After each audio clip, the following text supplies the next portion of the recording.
Bueno, antes que nada, muchísimas gracias por la invitación y por la aceptación de mi ponencia. Parece que ayer fue el día más bien de la literatura, hoy del lenguaje, pero como se ha dicho hoy, todo es literatura y todo es lenguaje, así que me atrevo a presentar lo mío, que como ven vamos a hacer un poquito el viaje en el tiempo también, porque vamos a hablar de dos términos o dos fenómenos desde el punto de vista de la lexicografía o historia de la lexicografía española.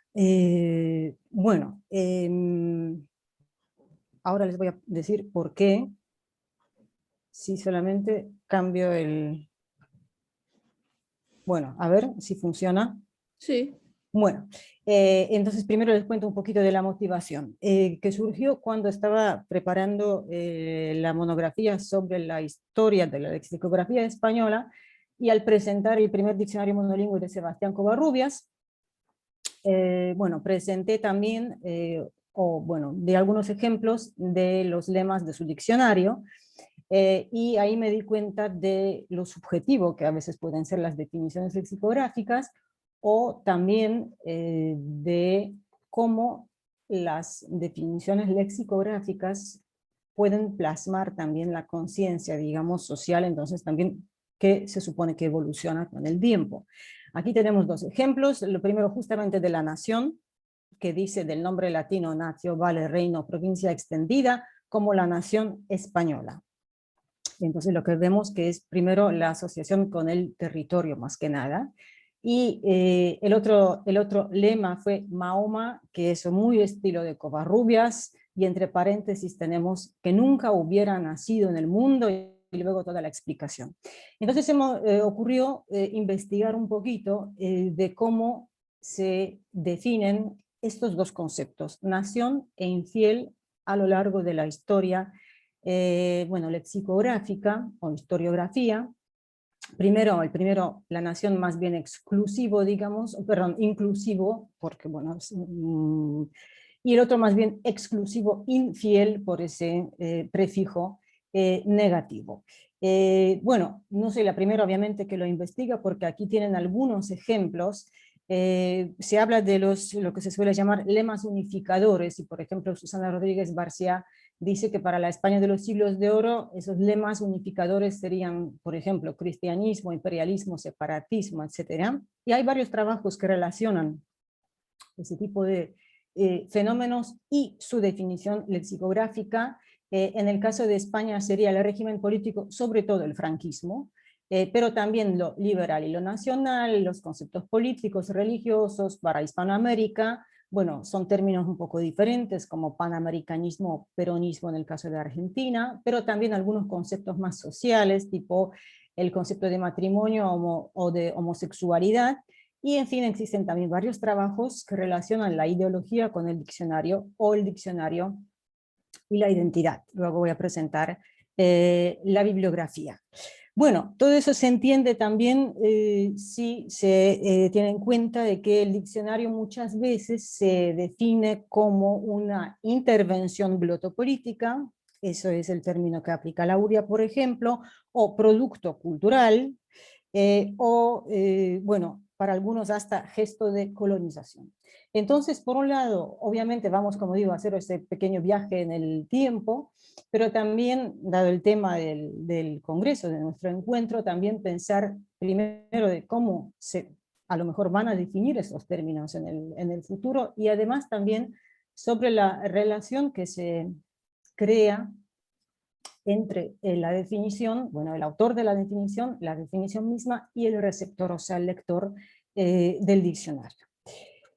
Bueno, aquí tenemos una cita que voy a empezar con una cita y terminar con una cita, que los diccionarios no solo poseen su propia ideología lingüística implícita, sino que además ostentan un valor pedagógico que radica en difundir aquellos conocimientos que en cada momento histórico vinculan a una comunidad lingüística con su entorno cultural inmediato. Me han servido mucho esta herramienta electrónica, digamos, de la Real Academia Española, que es el nuevo tesoro lexicográfico de la lengua española, que, bueno, abarca los diccionarios más importantes de toda la historiografía, empezando con el diccionario de Nebrija y termino con la última edición del diccionario de la Real Academia Española.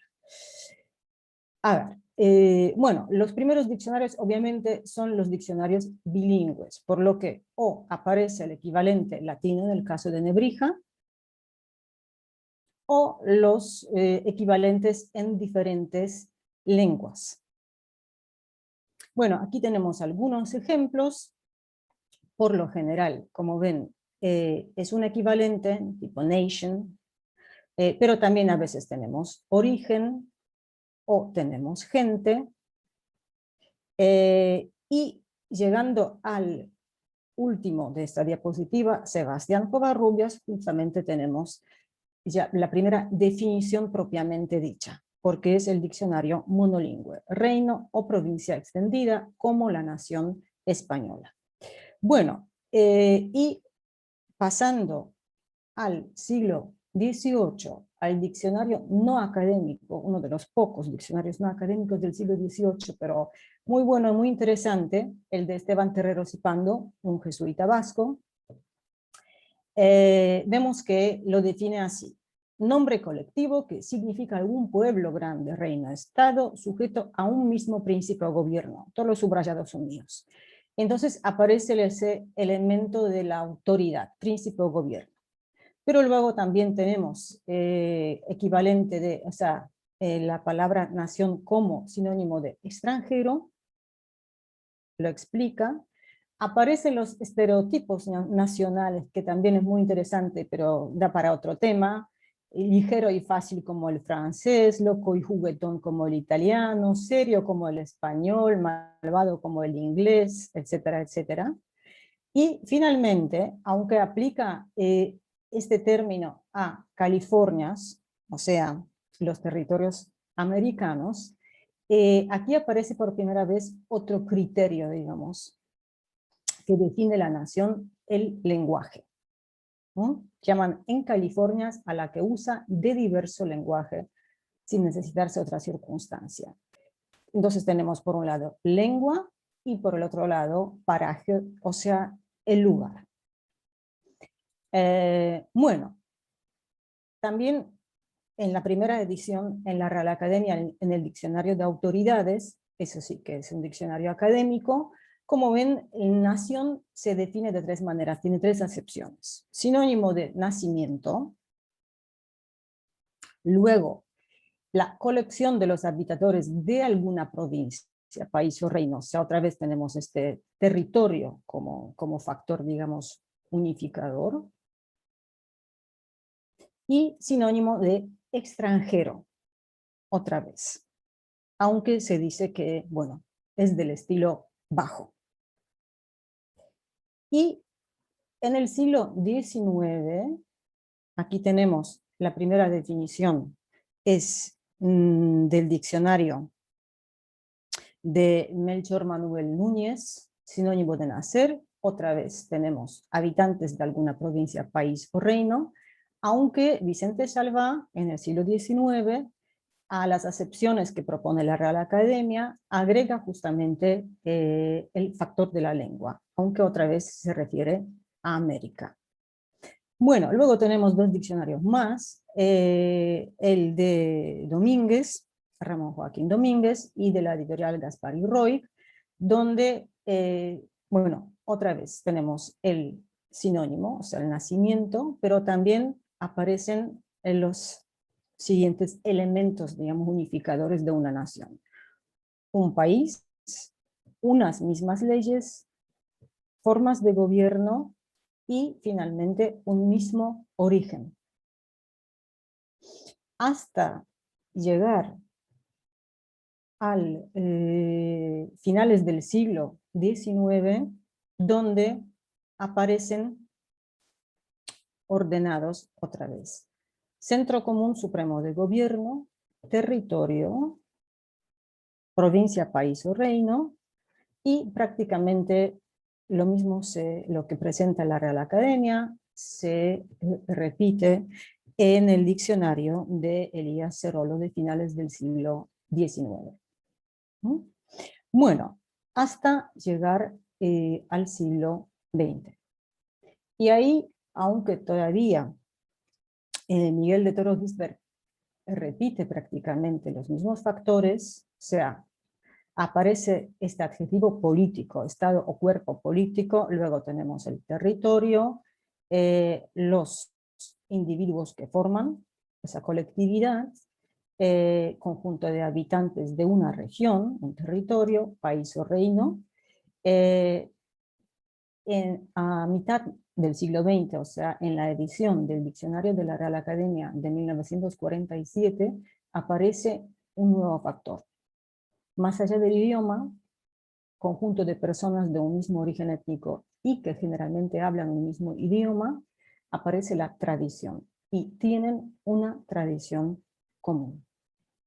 Bueno, entonces llegamos a la actualidad y si nos fijamos en la definición actual de la última edición del diccionario, tenemos conjunto de habitantes, tenemos territorio y si nos fijamos ahora tenemos el origen,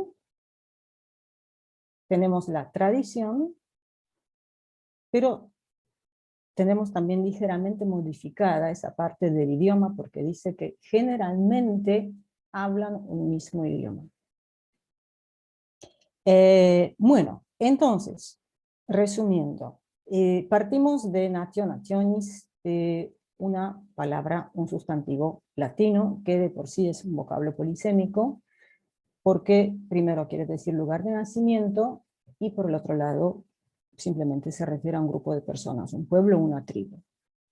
Ese lugar de nacimiento aparece, aunque muchas veces también se produce digamos, un desliz metonímico, entonces pasamos al nacimiento mismo, al acto de nacer, y la segunda acepción latina, como ven, permanece, aunque se define mediante diferentes factores. Primero el lugar, luego el gobierno, luego la lengua, origen, idioma y su carácter político.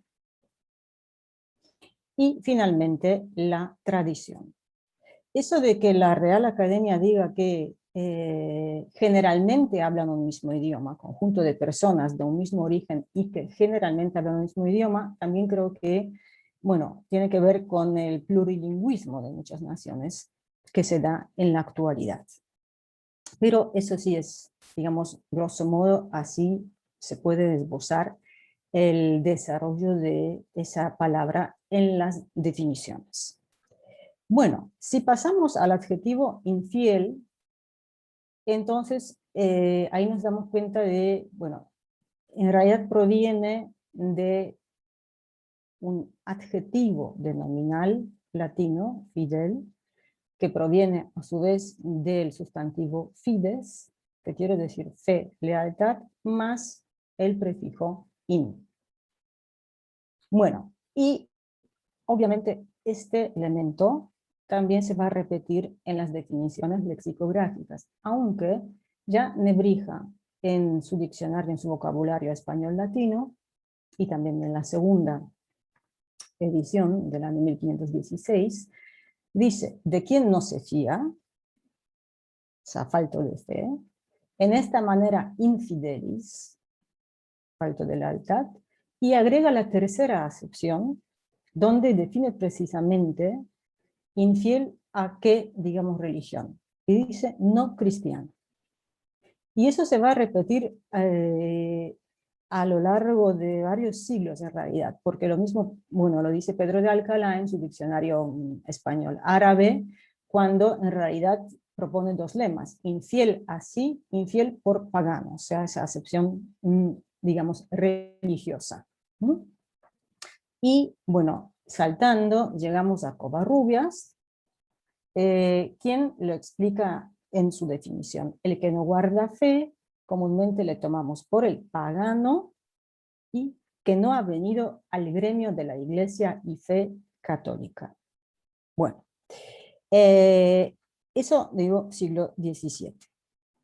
En el siglo XVIII, otra vez recurrimos al diccionario de Esteban Terreros y Pando. Tenemos tres acepciones. Primero desleal, luego infiel, gentil, el que adora dioses falsos. Se supone que hay un Dios verdadero y los otros son falsos. Y se dice de una memoria mala de una cosa que no está conforme al original, a la verdad. Bueno, eso de gentil, que también se va a repetir, va a aparecer en algunas definiciones, tiene que ver con el significado de la palabra gentil, que tuvo ya en el latín tardío, que simplemente quería decir pagano. De ahí aparece también en la segunda acepción. Bueno, la Real Academia, tanto en su primera edición como en las ediciones siguientes, propone dos acepciones. El que no guarda fe o correspondencia, infiel a Dios, o también falto de fe, o que no confiesa la fe verdadera. Bueno, y mantiene esa dualidad tanto la Real Academia como los diccionarios decimonónicos, falto de fidelidad, gentil, pagano. Bueno, en el diccionario de Domínguez, de Ramón Joaquín Domínguez, aparece esta acepción de falto de puntualidad que ya apareció en el siglo XVIII con Terreros y Pando. Cerola además agrega esta cita muy explícita: en los buenos tiempos antiguos, no ya los clérigos, sino hasta los obispos andaban a caballo acuchillando infieles, hasta llegando, perdón, al siglo, ahora sí, yo misma me perdí,